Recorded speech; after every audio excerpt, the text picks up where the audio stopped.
Usually when we talk about a medical procedure, there's this expectation of precision. Right, like an engineer looking at a schematic. Exactly. You have a blocked artery, so they snake a wire up there, put in a stent, and open it up. Or, you have a failing kidney, they surgically remove the bad one and transplant a new one. Yeah, it's either addition or subtraction. It's highly localized.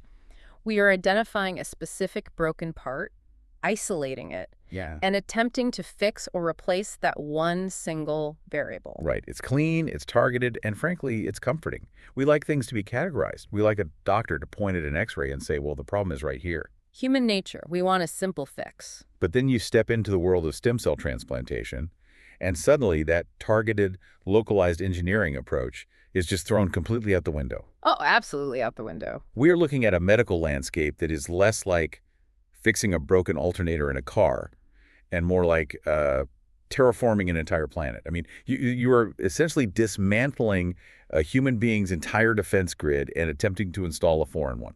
All while they are completely and utterly defenseless, right?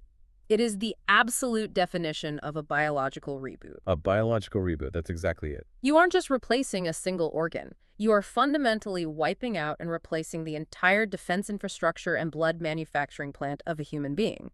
It is, frankly, an act of medical extremity. And to understand how we pull off this medical miracle, we really have to start with the architect of the blood itself. So today, we are taking a massive stack of incredibly dense medical literature and extracting a comprehensive step-by-step understanding of one of the most intense, complex procedures in modern medicine. Hematopoietic stem cell transplantation. Right. You might hear it called STC or HSCC in the literature, and whether you're a medical student prepping for an exam or someone who has a loved one facing this procedure, or, just a deeply curious mind, our goal for this deep dive is that you'll walk away with a profound understanding of this biological marvel. And ideally free from the overwhelming medical jargon because it gets dense. It gets really dense. So before we get into the grueling physical journey the patient actually takes, let's establish our baseline. What exactly are we talking about when we say stem cell transplantation?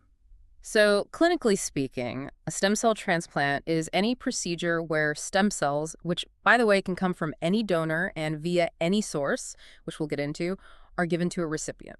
Okay. And the explicit intention is replacing or reconstituting the recipient's bone marrow. That's the core objective.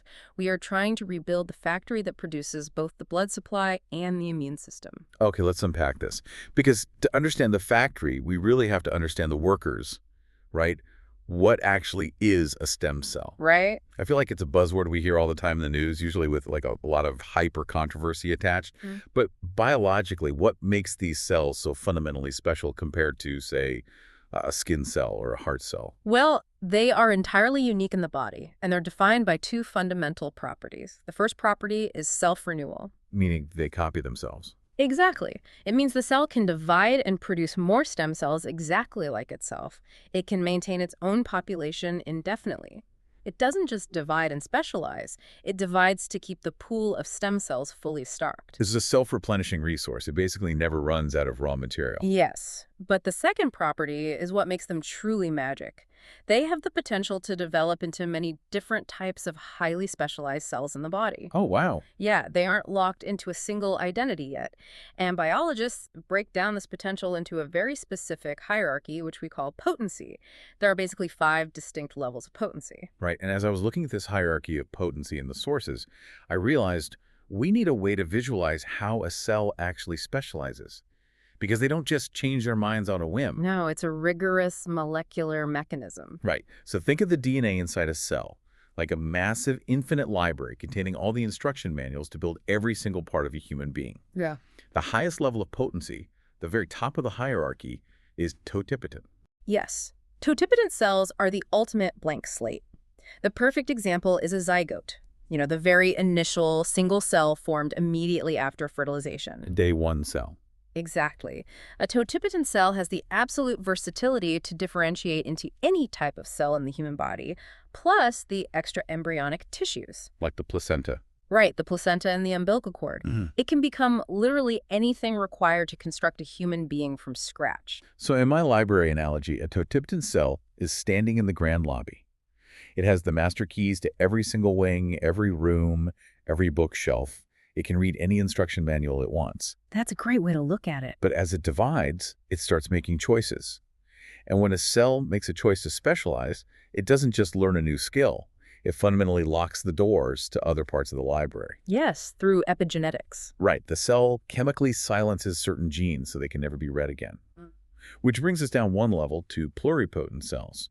Right, so pluripotent cells are slightly more restricted, but honestly still incredibly powerful. They can differentiate into almost all cells within the body.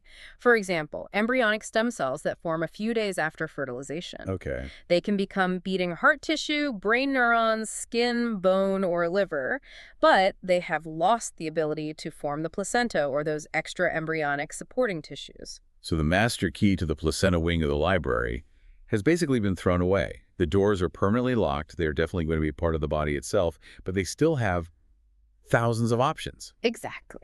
And then next down the epigenetic ladder is multipotent. This is where things start to get highly specialized.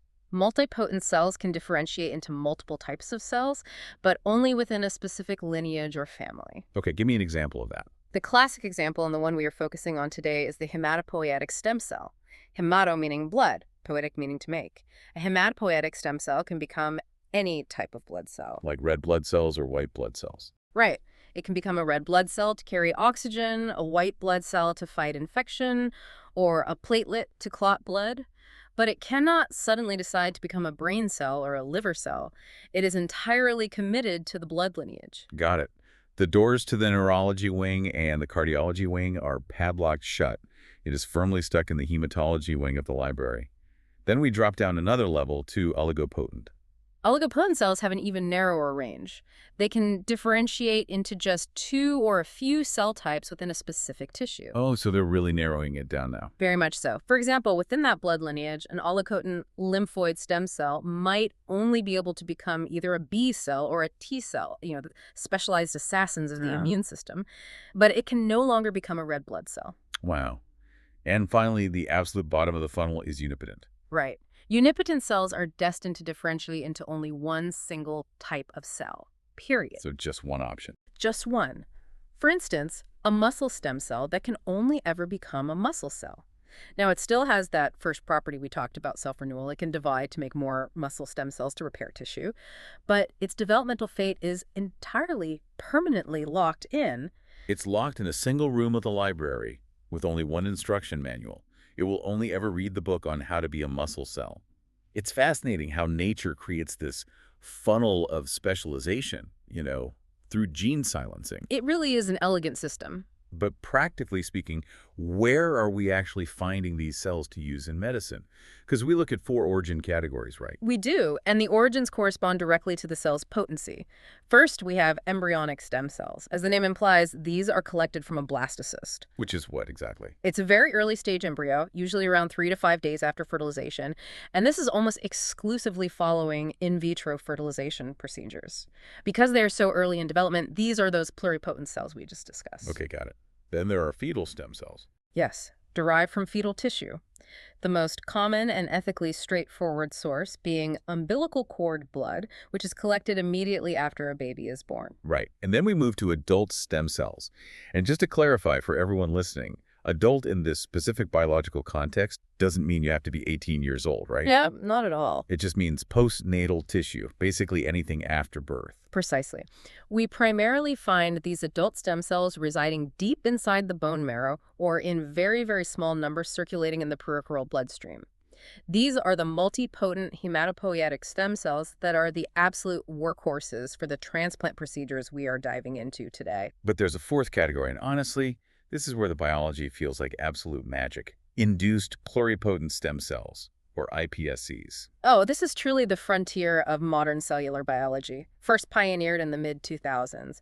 With iPSCs, scientists take regular, fully mature adult cells, like a simple skin cell, a unipotent cell, and they use viruses or chemical factors to genetically reprogram it. Wait, they reprogram it? Yes.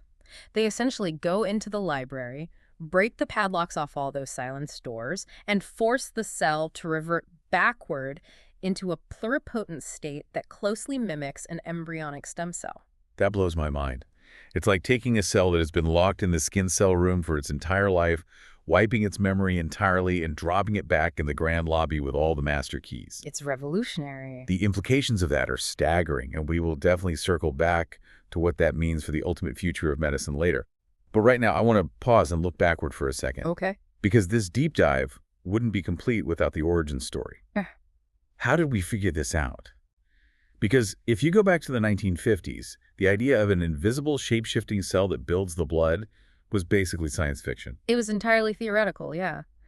But the foundational breakthrough happened in the early 1960s, and it was heavily influenced by the Cold War. Oh, really? How so? During that era, there was immense, urgent research into the biological effects of radiation because governments were terrified of nuclear fallout. They needed to know what radiation did to the blood and how to fix it. Right, because radiation sickness fundamentally destroys the bone marrow. Exactly. So, two Canadian researchers at the Ontario Cancer Institute, Ernest McCulloch and James Till, were conducting these landmark studies on mice.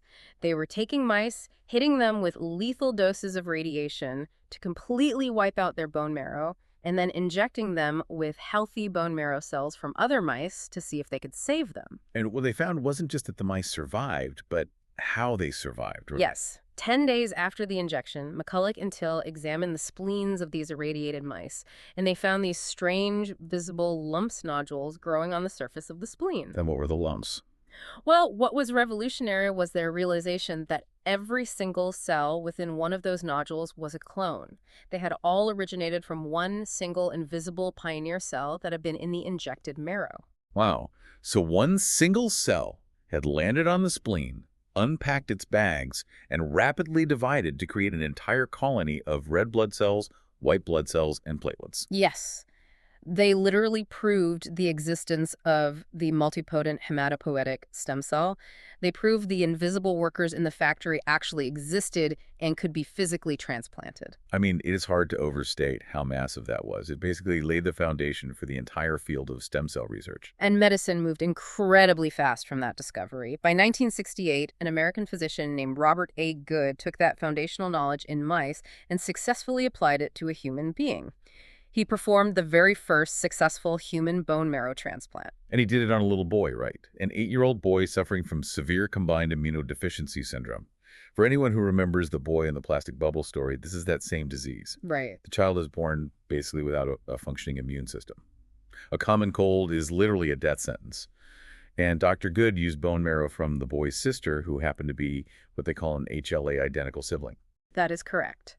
Good extracted the marrow from the healthy sister, infused it into her brother, and the cells took. They homed to his bone marrow space, began multiplying, and literally built him a functioning immune system from scratch. That is wild. That success proved, definitively, that you could not only extract these cells, but successfully engraft them into another human being to rebuild a failing system. So understanding what the cells are and how we discovered them naturally leads us to the next massive medical hurdle. And this is where the strategy really comes in. The logistics, yes. Because you don't just walk into a pharmacy and order a bag of stem cells, right? You have to decide whose cells you are going to use. And the medical literature breaks down 3 primary types of transplants based on the source of the cells. And this decision is perhaps the most critical, high-stakes strategic choice an oncologist or hematologist has to make. The 3 types are autologous, allogeneic, and syngeneic. Let's start with autologous, breaking down the root words, auto meaning self. Right. In an autologous transplant, the stem cells are harvested directly from the patient themselves. Before the patient undergoes their massive, intense chemotherapy or radiation to destroy their cancer, we collect healthy stem cells from their blood or bone marrow. Then what? We freeze them, storing them in liquid nitrogen until they are required. Then, after the patient's body has been cleared of the cancer and their marrow is totally wiped out, we thaw their own cells and infuse them back in. It's essentially creating a biological backup hard drive of yourself, wiping your system clean, and then restoring from the backup. That's exactly it. Okay, then we have allogeneic. Allo meaning other. Allogeneic means the stem cells come from a donor. This is usually an HLA identical sibling, like in Dr. Good's historic first case, or it could be a closely matched volunteer unrelated donor found on a global registry. And the third type, syngeneic. Syngeneic is essentially a highly specific, very rare subset of allogeneic. It's when the hematopoietic stem cells are obtained from an identical twin. Genetically, it is a 100% perfect match, but it is physically coming from a separate human body. Now, I want to spend some serious time on the trade-offs here. Because as a patient or a family member, reading the pros and cons of autologous versus allogeneic feels like playing a terrifying game of medical chess. It really does. Let's look at autologous first, using your own cells. On the surface, the pros seem unbeatable. They are profoundly compelling. With an autologous transplant, you have an exceptionally low risk of graft rejection. Because the cells are your own, your immune system, well, what's left of it recognizes them as self. Makes sense. You also completely eliminate the risk of a terrifying, often fatal complication called graft versus host disease, or GVHD, which we will discuss in depth later. Furthermore, because it's your own immune system rebooting, the immune reconstitution is much faster compared to waiting for donor marrow to acclimate.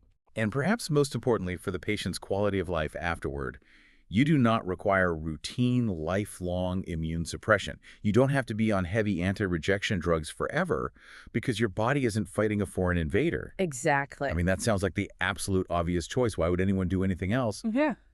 But then you look at the disadvantages, and the fatal flaw of autologous transplants becomes painfully clear. Yes. The biggest disadvantage, the fatal flaw, is that there is absolutely no graft versus leukemia effect.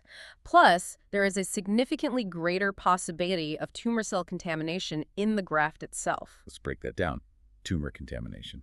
Think about the logistics. If you are harvesting cells from a patient who has a circulating blood cancer like leukemia or lymphoma, there is a very real risk that despite your best efforts, you might accidentally harvest some microscopic hidden cancer cells right along with the healthy stem cells. Oh, wow. Yeah, if you freeze that mixture, blast the patient with chemo to cure them, and then give them that blood back, you might literally be reimplanting the exact cancer you just tried to cure.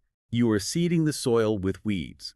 And furthermore, if a patient has a congenital genetic disorder like sickle cell anemia or a fundamental immune deficiency, an autologous transplant is mathematically useless.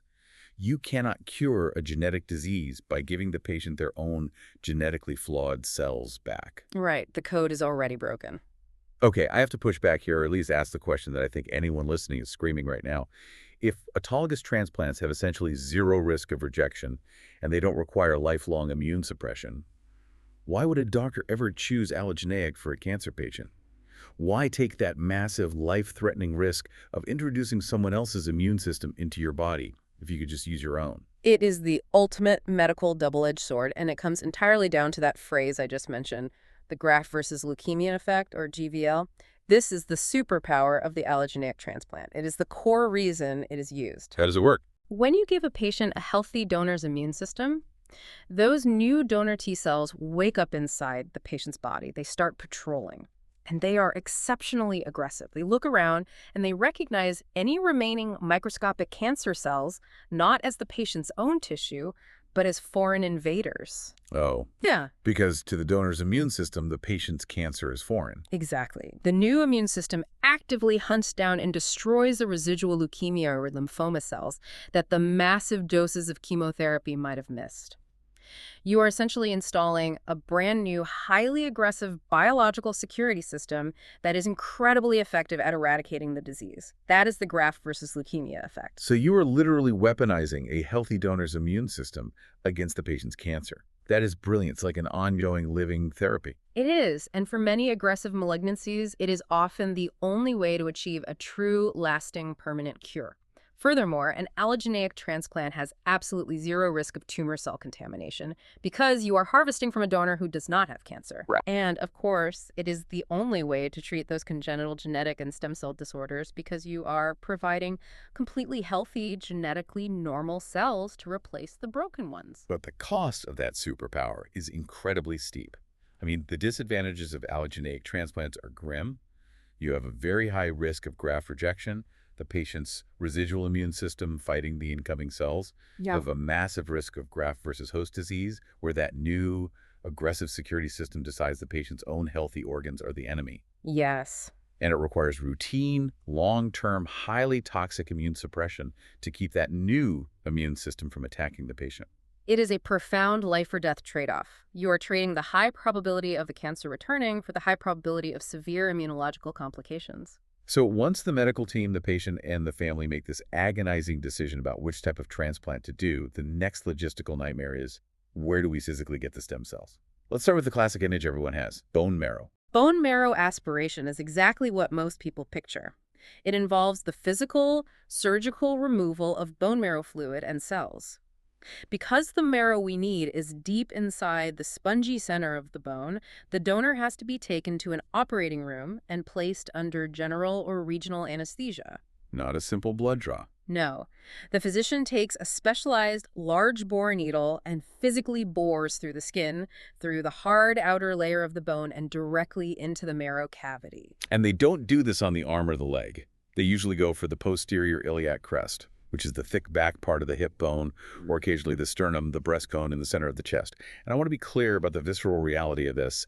They don't just take a tiny drop of blood like a finger prick. Oh, no, not at all. The target volume they need to extract is 10 to 15 milliliters of marrow per kilogram of the recipient's weight. To put that in perspective, for an average adult recipient, the doctor might need to extract upwards of a liter of bone marrow fluid from the donor's hips. A full liter. It is a significant volume. The strict rule is they must never exceed 22 milliliters per kilogram of the donor's weight to prevent sending the donor into hypovolemic shock. It's a real surgery. And donating that volume of marrow can cause deep bone pain, bruising, and severe discomfort at the harvesting site for several days or even weeks.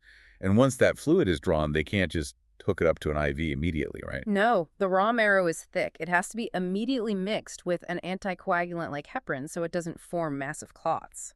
Then it is taken to a laboratory and carefully passed through a series of increasingly fine microscopic filters. To get the chunks out? Basically, they have to physically remove any blood clots, tiny bone fragments that broke off during the aspiration, fat lobules, and fibrin. What you're left with is a highly concentrated liquid marrow suspension containing the stem cells. But medical science has evolved, and now there's a modern alternative to drilling into the hip bone. And this is fascinating, biology peripheral blood collection. Yes, peripheral blood stem cell transplantation, or PBSC, is increasingly becoming the standard of care.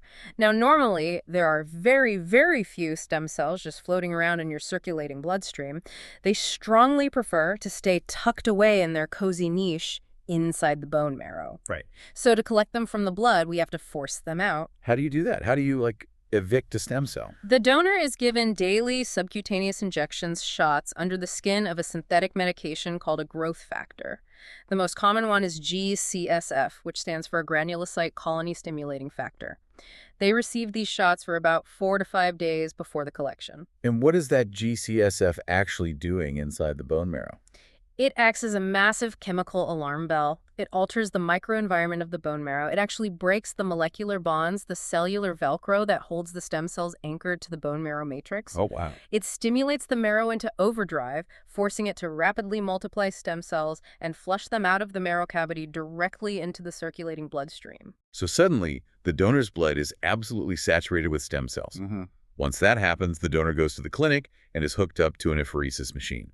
Apheresis is a marvel of engineering. Blood is drawn from a vein in one of the donor's arms, and it flows continuously into this large machine. Inside the machine, a centrifuge spins the blood at high speeds, separating it into layers based on density. Okay. The machine skims off that middle layer, the buffy coat, which contains the white blood cells and the precious stem cells, and then it continuously returns the red blood cells and the plasma back into the donor through a vein in their other arm. So it's a closed loop. It takes a few hours, but it completely avoids the need for general anesthesia. There are no needles drilled into bone, and it only causes minimal discomfort, mostly just the annoyance of sitting still with needles in both arms. Right. But beyond the comfort of the donor, there is a massive clinical difference between these two methods. Stem cells collected via peripheral blood actually result in the fastest engraftment. Yes.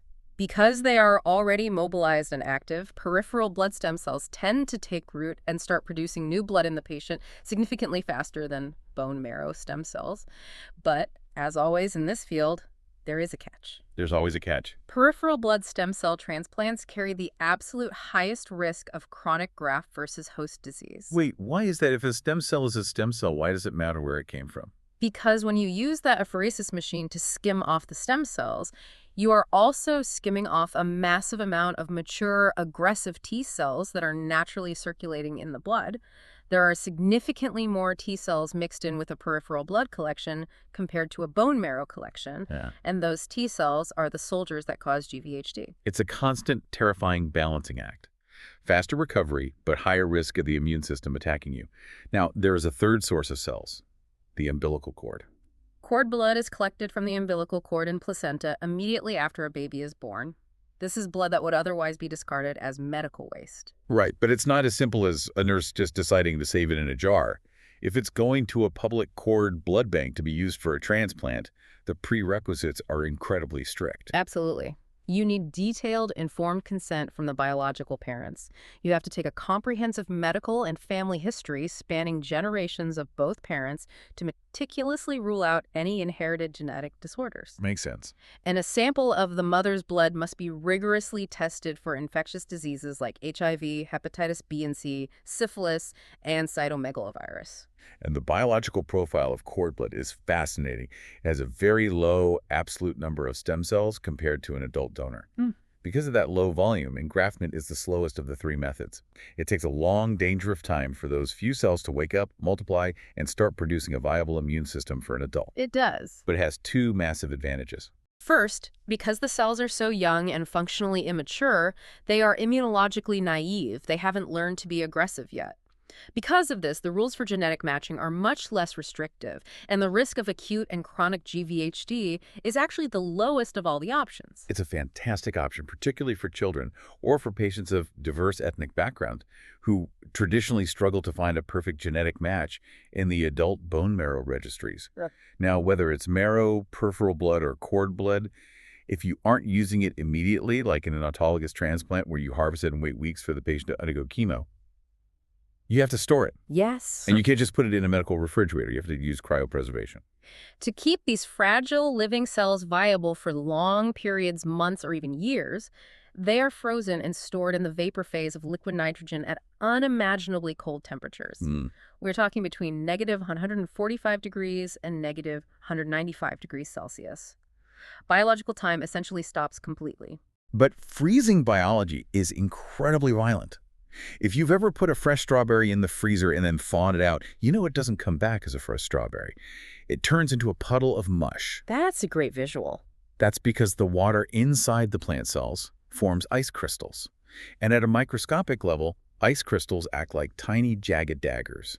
They shred the delicate cell membrane from the inside out. Precisely. If you just tossed a bag of stem cells into liquid nitrogen, the extreme thermal shock and the intracellular ice crystal formation would cause massive cell lysis.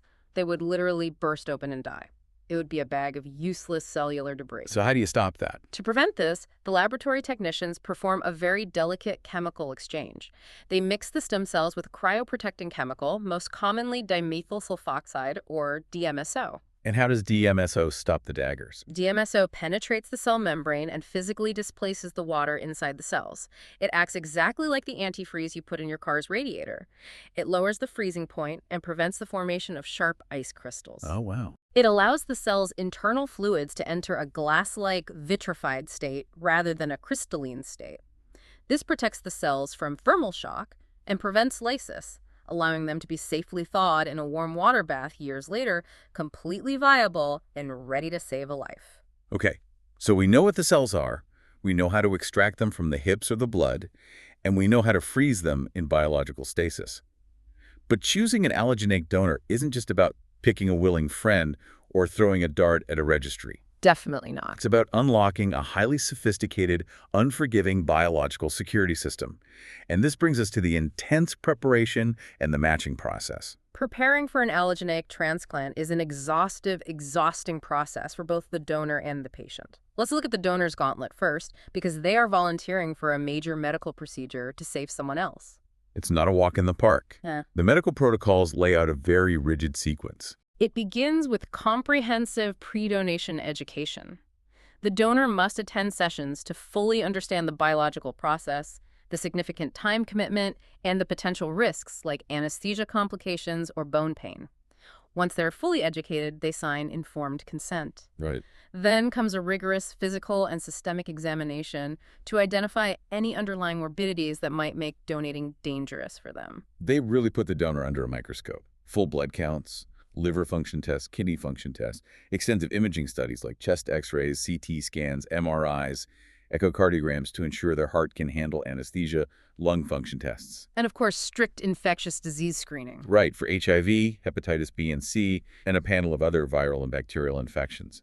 They need absolute certainty that the donor is robustly healthy enough to tolerate the donation, and crucially, that they won't pass a lethal hidden virus to a highly vulnerable patient. And finally, as we discussed, if they are donating via peripheral blood, they are given those GCSF medications to mobilize the stem cells. But I must emphasize, all of this physical and medical prep only happens after the single most critical, impassable hurdle is cleared: HLA matching. Yes, the biological password. This is the core of transplant medicine. HLA stands for human leukocyte antigens. Let's break down why this matters so much. HLAs are specialized, complex proteins present on the surface of almost all nucleated cells in the human body. The specific HLA genes you inherit from your parents dictate the exact shape and structure of these HLA antigens on your cells. Okay. In humans, these genes are located on a highly variable region of chromosome 6, and they code for a system called the Major Histocompatibility Complex, or MHC. Okay, let's ground this in reality. The MHC is basically the supreme commander of the immune system. These HLA proteins sit on the outside of the cell membrane, acting like highly detailed biometric identification badges. Perfect analogy. They present fragments of proteins to the passing immune cells. They tell the body's immune system, hey, I belong here, I was grown in this body, I am self. And if a passing T cell bumps into a cell with the wrong badge, it instantly recognizes it as non-self or foreign. Exactly. Any cell recognized as non-self triggers an immediate, massive immune cascade. The body produces antibodies and deploys killer T cells to aggressively destroy the invader. This is the precise mechanism by which your body fights off a flea virus or a bacterial infection. Right. But it's also exactly why your body will aggressively reject an unmatched transplanted kidney, or in our case, mismatched stem cells. So HLA matching isn't just a bouncer checking an ID at the door of a club. It's like a bouncer checking a highly specific 6-point biometric retina scan. If even one or two of those data points are off, the immune system calls the biological SWAT team. In stem cell transplants, matching is traditionally based on checking 6 specific HLA molecules, 2 A markers, 2 B markers, and 2 DRB1 markers. Yes, the clinical match is defined by the number of these specific HLA molecules that the patient and the donor share perfectly. A 6 out of 6 match is the goal. To determine this, the testing protocol is exhaustive, starting with a simple blood draw or a buccal swab from the inside of the cheek. And from that swab, the lab runs a gauntlet of tests. First is HLA genotyping. Genotyping uses molecular techniques like PCR to look at the actual DNA. It identifies the specific HLA alleles at the genetic level in both the donor and the recipient, proving they have the same architectural blueprints. And Then comes HLA antigen testing, where the physical blood samples are tested with specific serums to confirm that the cells are actually physically expressing those matched antigens on their surface. But they don't stop at just looking at the badges. They have to check for existing hostilities.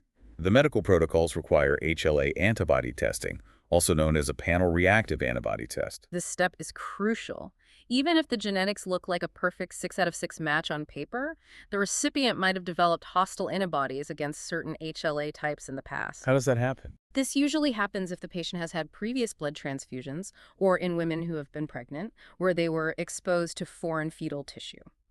If the patient already has preformed antibodies circulating in their blood against the donor's specific HLA, the transplant will be violently rejected almost the moment it enters the vein. And the final failsafe, the dress rehearsal before the big day, is donor-specific lymphocyte cross-matching. This is the ultimate biological test run. In the lab, they take serum from the intended recipient, which contains all their circulating antibodies, and they literally mix it in a test tube with white blood cells, specifically T and B lymphocytes, taken directly from the potential donor. They just mix them and watch. They watch it under a microscope. If there is any reaction detected, if the recipient's serum starts killing the donor cells, it is a positive cross-match. And a positive cross-match indicates a highly likely incompatibility. The transplant cannot proceed. Assuming all these tests are run and the test tube is peaceful, what are the possible outcomes of a donor search? There are 3 main classifications of a match. The absolute gold standard is a full match, where the patient and donor share all the required HLA markers. This results in the lowest risk of rejection and GVHD, but because the HLA system is so incredibly diverse, finding a perfect match outside of a full sibling is statistically very difficult. And even with a full sibling, there's only a 25% chance they inherit the exact same two halves of chromosome 6 from the parents. So if you can't find a full match, you move to a partial match. Yes. With major advances in highly targeted immunosuppressive drugs over the last 20 years, it is now possible for patients to safely receive a transplant from an unrelated donor who matches most, but not all, of their HLA markers, say, a 5 out of 6 match. And finally, there is a haploidentical match, which means exactly half matched. A 3 out of 6. Correct. Because you inherit half your genes from each parent, a parent is almost always a haploidentical match for their biological child, and vice versa. Using a half match carries significantly higher risks of complications, but it vastly expands the pool of potential donors for patients who are otherwise out of time. Okay, so let's say a miracle happens. We found our match. The donor has passed their gauntlet and is ready. Now the entire focus of the medical team shifts to the patient. And the pre-transplant preparation for the patient sounds just as rigorous, if not more so, than the donors. It is a massive, multidisciplinary undertaking. It begins with comprehensive pre-transplant education and the legal consent process, ensuring the patient truly grasps the monumental risk they are about to take. The medical evaluation mirrors the donors, but is far more intense because the patient is already sick. Naturally. Full history, diagnostic blood work, and advanced imaging tests to check the function of every major organ. Crucially, they require a fresh bone marrow biopsy to evaluate the exact baseline condition of the marrow and definitively confirm that the transplant is still mathematically the best option. They also have to ensure disease control. If the patient has an aggressive leukemia, they can't just transplant to a raging fire. They need to administer standard chemotherapy to ensure the cancer is pushed into a state of remission, or at least heavily suppressed, before proceeding. There's a deep nutritional assessment and intense psychological and emotional counseling because the mental toll of being locked in an isolation room for a month is immense. And there's one specific medical clearance that really stood out to me in the literature, a full dental evaluation. Oh, that is a critical life-saving detail that most people overlook. Before the transplant begins, the patient must see a specialized dentist to identify and aggressively eliminate any potential oral sources of infection. Why the mouth specifically? An impacted wisdom tooth, a cavity, or a mild gum infection might just be a minor annoyance to a healthy person. But during a transplant, when the patient has 0 white blood cells, the mouth becomes a massive liability. The mucosal lining breaks down, and that mild gum infection will rapidly turn into a fatal systemic bacterial infection in the blood. The mouth must be pristine. Wow. Which brings us to the single most terrifying phase of the entire medical journey, the preparation phase known as conditioning. Conditioning is the clinical term for the intense therapy given to prepare the patient's body to actually receive the new stem cells. It typically consists of a combination of 2 or more extremely high-dose, highly toxic chemotherapy medications, and in many cases, it is combined with total body irradiation. Let's stop right there. If you're listening to this, you might be thinking, wait a minute. Isn't radiation one of the main things that causes cancer by mutating DNA? And isn't radiation sickness exactly what kills your bone marrow? Why on earth are we intentionally putting a human being in a room and blasting their entire body with radiation? How does a patient even survive that? It is entirely counterintuitive until you understand the 3 absolute non-negotiable goals of the conditioning regimen. They are grim but biologically necessary. Goal 1. You must aggressively eradicate any remaining microscopic cancer cells hidden deep in the tissues to prevent a recurrence. Right, kill the cancer completely. Goal 2. You must completely, systematically inactivate the patient's existing immune system. If you leave even a fraction of the host's T cells alive, they will immediately recognize the incoming donor stem cells as foreign and destroy the graft. You have to disarm the guards before you bring the Trojan horse inside. Exactly. And goal 3. You have to make literal physical space in the bone marrow cavity. The marrow is a highly structured, crowded neighborhood. If it is full of old, broken cells or cancer cells, the new donor stem cells will have nowhere to park, nowhere to establish their niche. So they clear it out.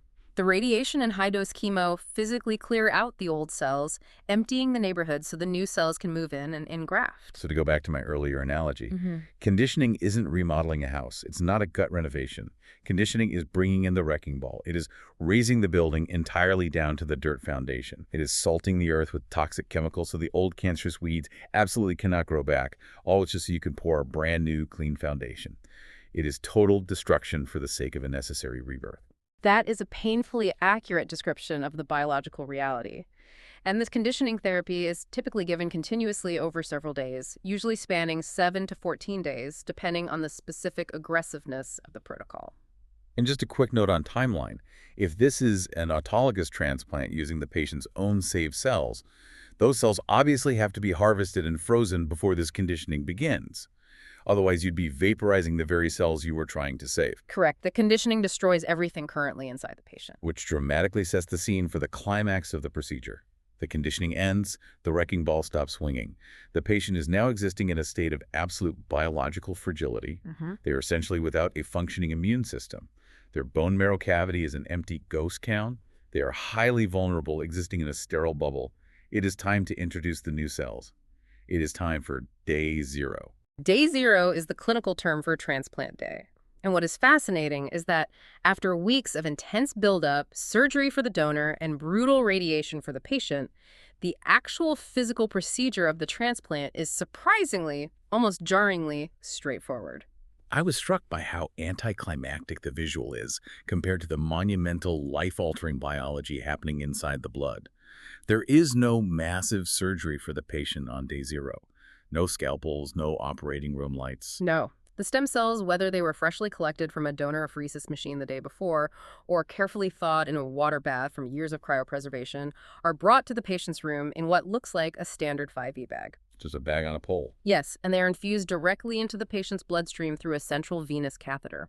This is a large, semi-permanent IV line that was surgically placed earlier, usually into the internal jugular vein in the neck or the subclavian vein in the upper chest, which feed directly into the heart. Prior to the transfusion, the nursing team heavily premedicates the patient.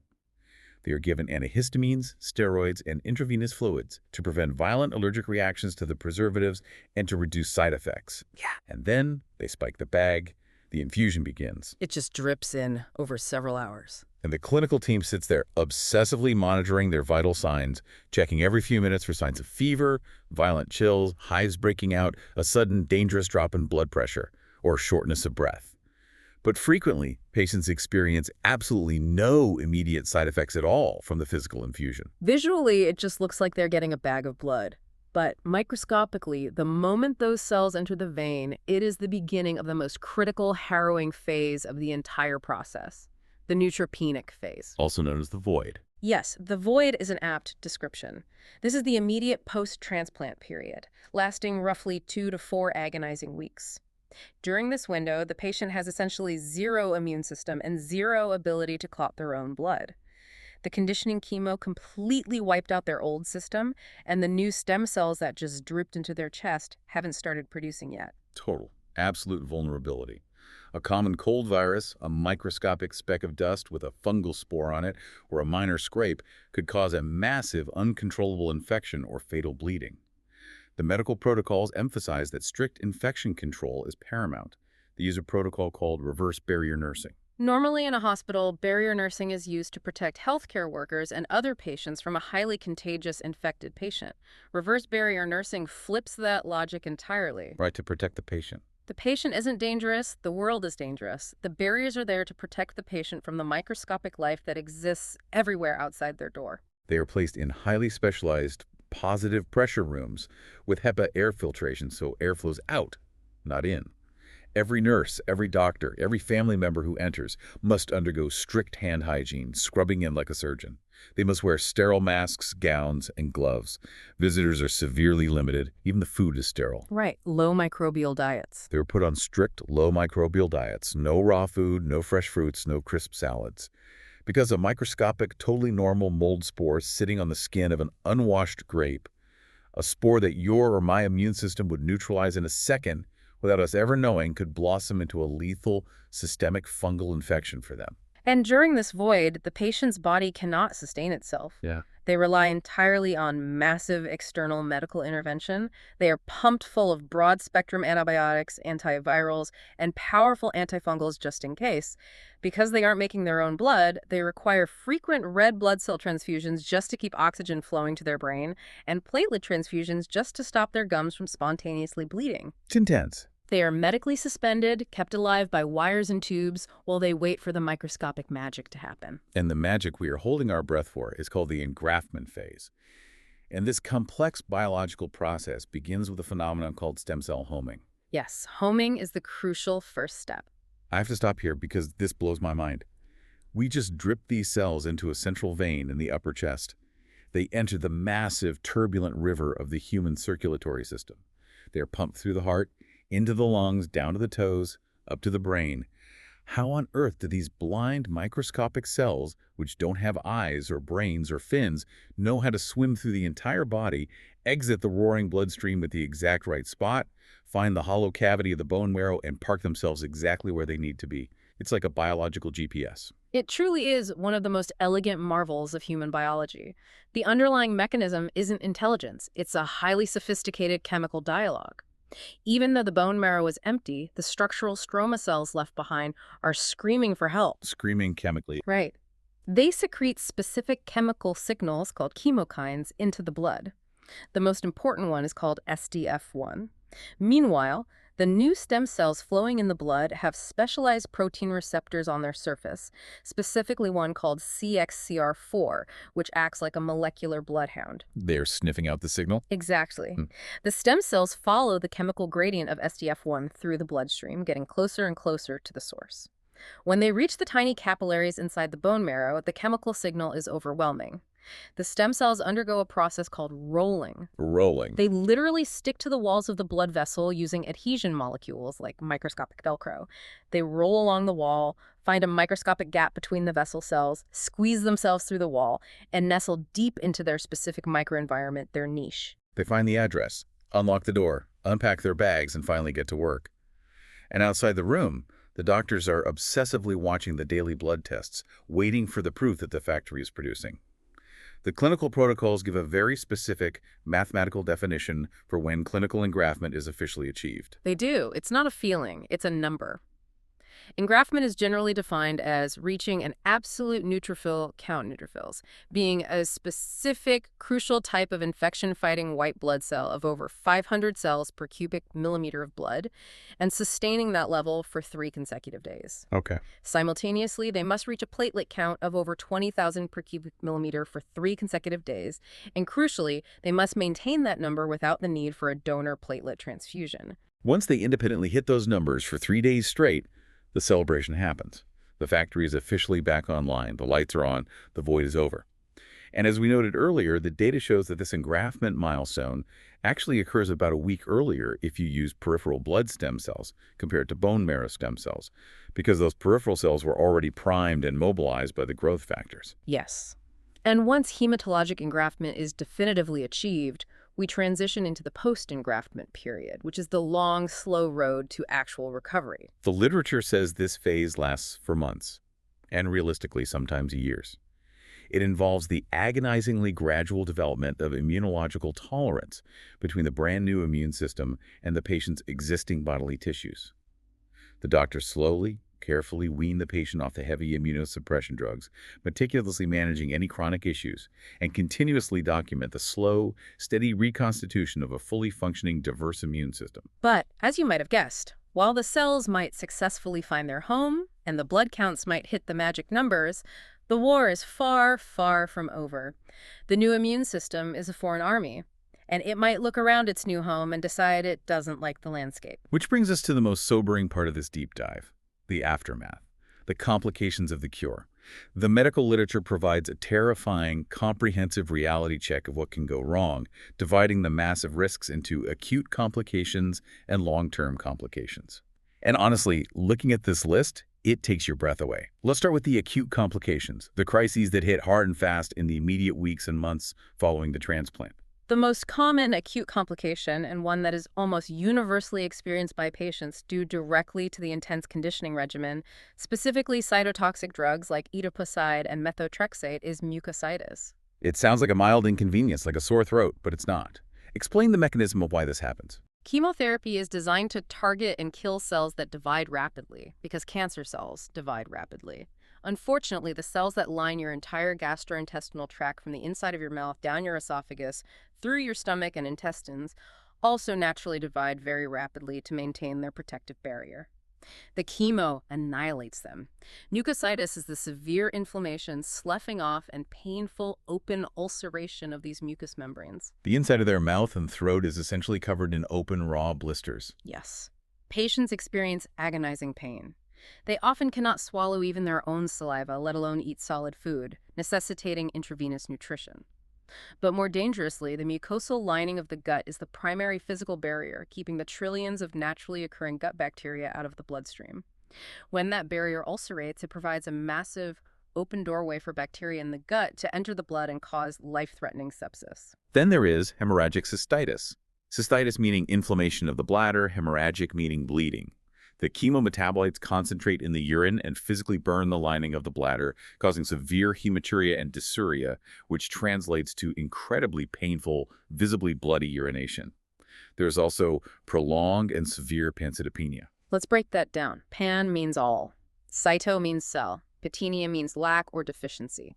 It means a terrifyingly low count of absolutely all blood cell types, red, white, and platelets, leaving the patient completely vulnerable to the next major complication: infection. Because of the damaged mucosal surfaces serving as open doors, the plastic 5E lines breaking the skin barrier, the absolute neutropenia, and the heavy immunosuppressive medications, the risk of severe bacterial, viral, and systemic fungal infections is astronomically high. A simple staph bacteria on the skin becomes a lethal blood infection. And then we reach the defining monster of transplant medicine: acute GVHD, graft versus host disease. We touched on the concept earlier when discussing the GVL effect, but let's break down the pathology. Acute GVHD strictly occurs within the first 100 days post-transplant. It happens when immunocompetent T cells and natural killer cells from the donor's infused graft wake up, circulate, and definitively recognize the host's body as a foreign target. It frequently happens in allogeneic cases and only very, very rarely in autologous cases. It is the ultimate sci-fi horror concept made real. The brand new immune system we just gave you to save your life from cancer is literally trying to reject you, the patient. It views your organs the same way your normal immune system would view a transplanted pig heart.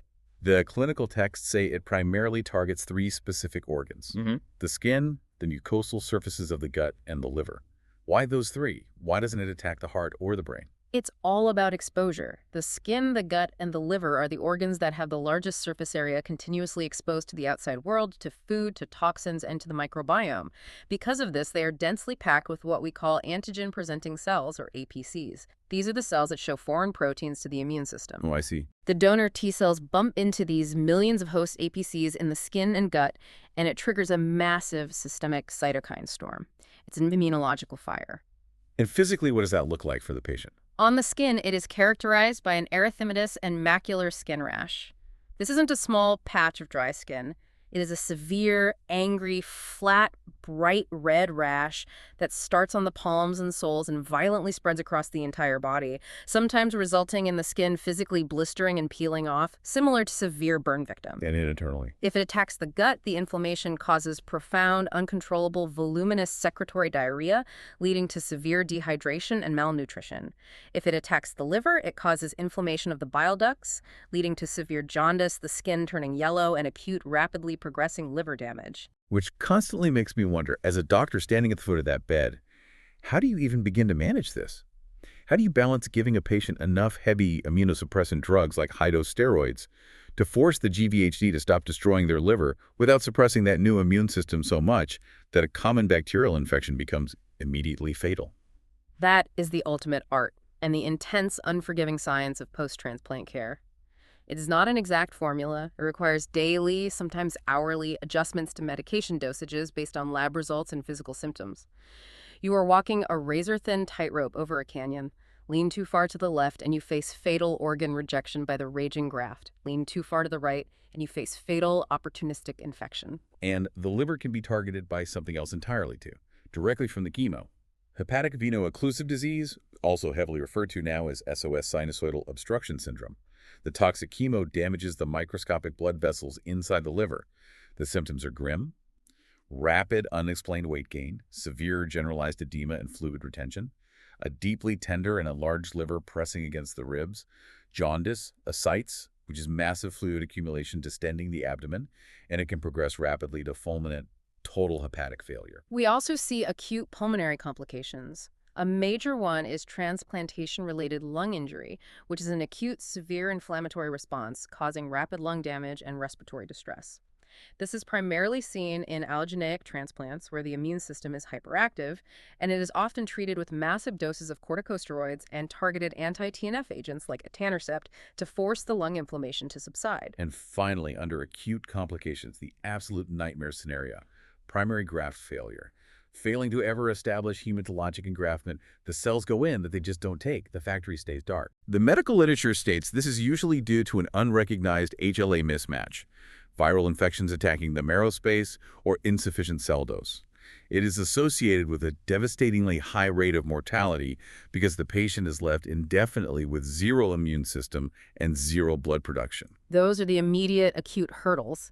But even if a patient survives the grueling first 100 days, clears the acute GVHD, the graft firmly takes, and they're sent home, they are not out of the woods. The long-term complications, manifesting months or even years later, are deeply significant and life-altering. Let's walk through the long-term reality. Yeah. First is chronic GVHD. This typically occurs anywhere from 6 to 12 months post-transplant, or even later. Yes, and this presents very differently than the fiery acute GVHD. Chronic GVHD resembles severe autoimmune diseases like lupus or scleroderma. It involves chronic lichenoid skin changes where the skin becomes scaly, darkened, and thick.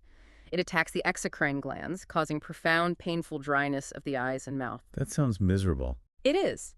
And most debilitatingly, it can cause fibrosis, a literal hardening and scarring of the deep dermis and fascia, which can physically lock up joints and severely impair a patient's range of motion. And a terrifying detail is that a major cause of death in chronic GVHD isn't just the physical organ damage itself, but the profound, lingering immunodeficiency the disease and the treatments cause.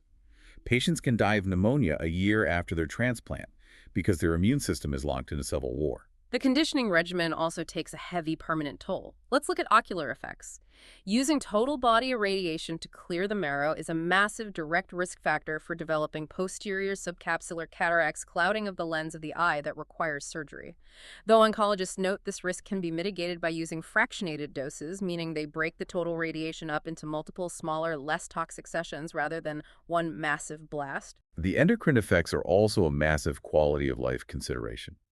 Because stem cell transplants are frequently performed on adolescents and young adults, patients in the 15 to 30-year-old range with leukemia, the extreme DNA-damaging chemotherapy and radiation almost universally result in permanent gonadal failure and infertility. The reproductive organs are highly sensitive to cytotoxic drugs, and even if a pregnancy does miraculously occur years later, there is a statistically high risk of congenital anomalies.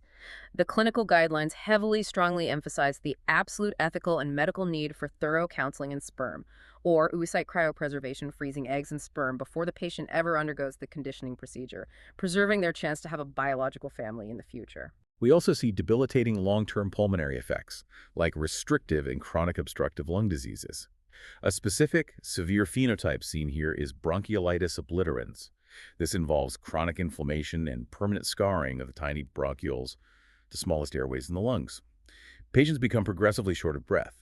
It is a form of chronic lung GVHD, and it requires aggressive, ongoing treatment with potent immunosuppressants like azathioprine and mycophenolate mofetil. There are also serious musculoskeletal effects, osteopenia and osteoporosis, which is thinning of the bones, largely due to the chronic steroid use required to fight GVHD.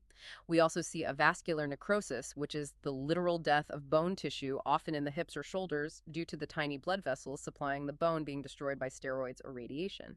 And importantly, the invisible wounds, neurocognitive and neuropsychological effects. It isn't just chemo brain.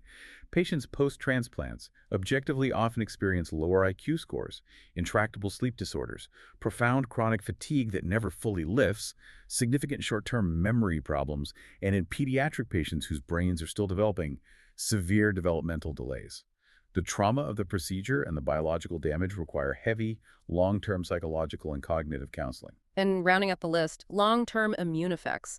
The host immunity remains deeply suppressed and functionally abnormal for months to years, a phenomenon that is much more pronounced and dangerous in allogeneic transplants than autologous ones.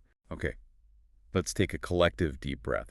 Because looking at this massive, horrifying list of complications, from liver failure and lung scarring to agonizing skin rashes, cognitive decline, and permanent infertility. The absolute obvious question is, why? Why would any rational human being willingly sign a piece of paper to undergo this procedure? Why would a doctor recommend it? To understand that, we have to look at the weighing of the scales, the indications, and the prognosis. Who actually gets this procedure? You only take these immense, life-threatening risks when the alternative is absolute certain death. You don't do this for a mild illness.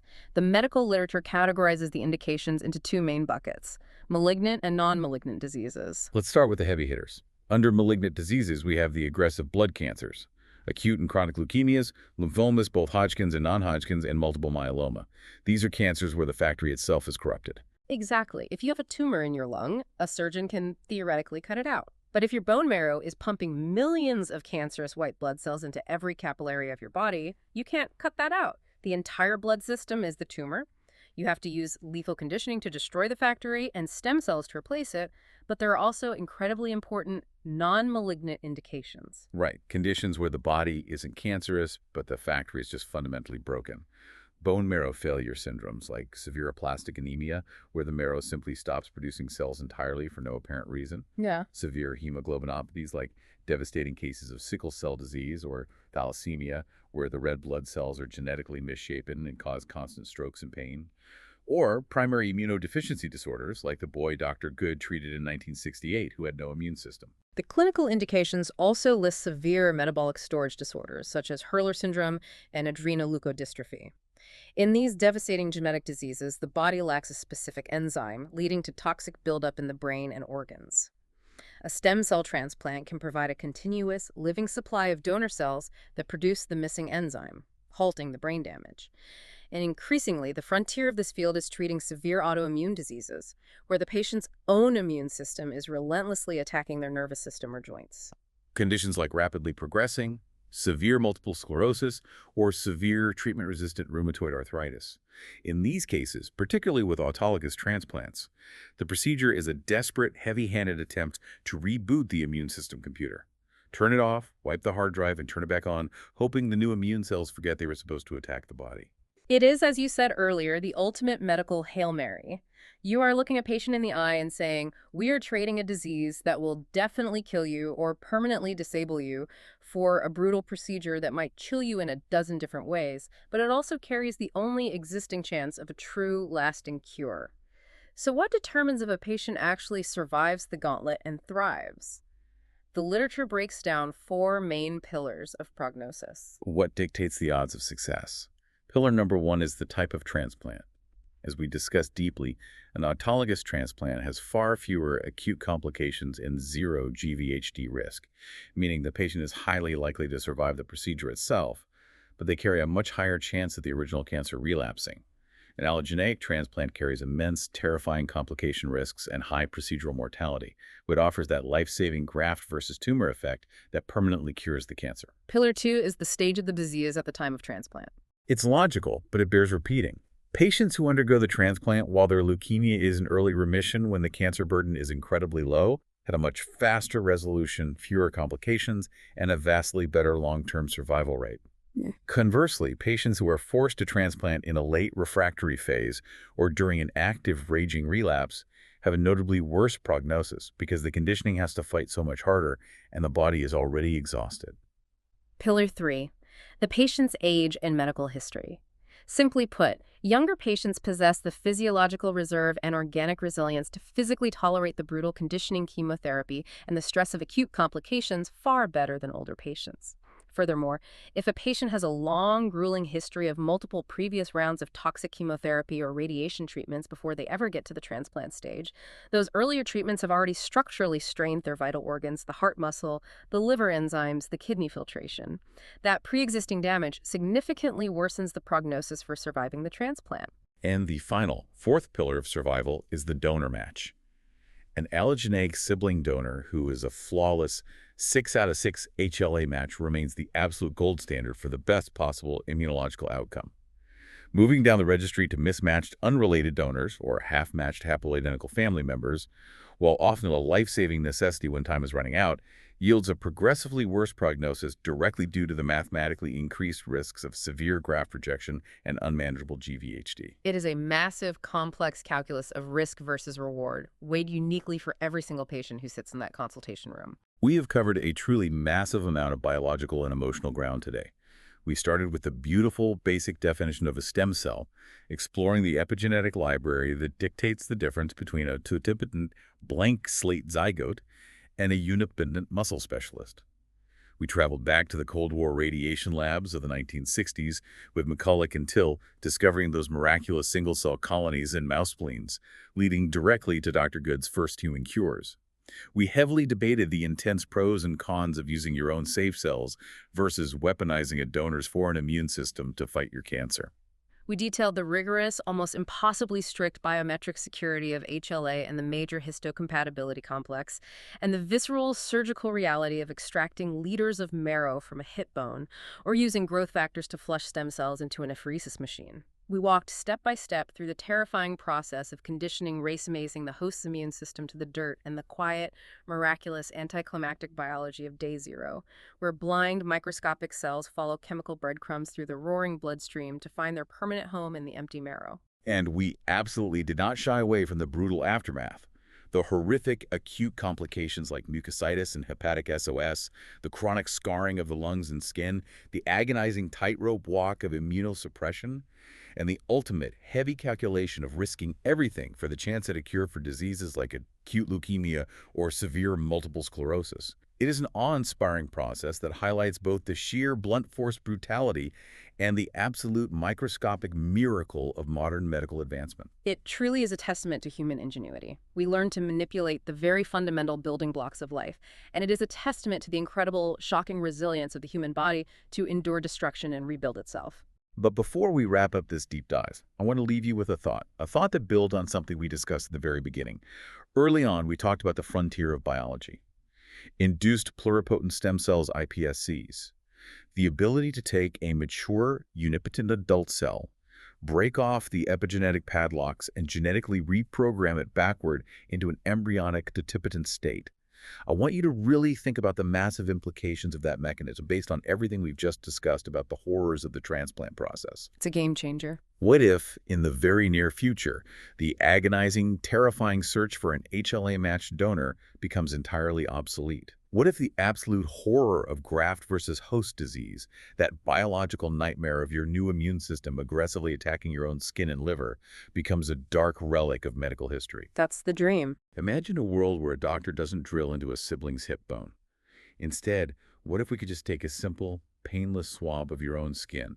We take those skin cells to a lab, wipe their memory, and reprogram them into completely fresh, uncorrupted, pluripotent stem cells. We then program them forward to become healthy, aggressive, hematopoietic stem cells. We give them back to you and build you a brand new, flawless immune system entirely from your own genetic material with an absolute zero chance of rejection or GVHD. Incredible to think about. It would be the ultimate autologous transplant, safe and self-contained, but with the raw, untouched curative power of an allogeneic one. That isn't science fiction anymore. That is the exact horizon of medicine we are looking at right now, and it will change the definition of what it means to be cured. Thank you for joining us on this incredibly intense deep dive. Keep asking hard questions, keep challenging what you think you know about the human body, and stay insanely curious about the world of medicine. Until next time.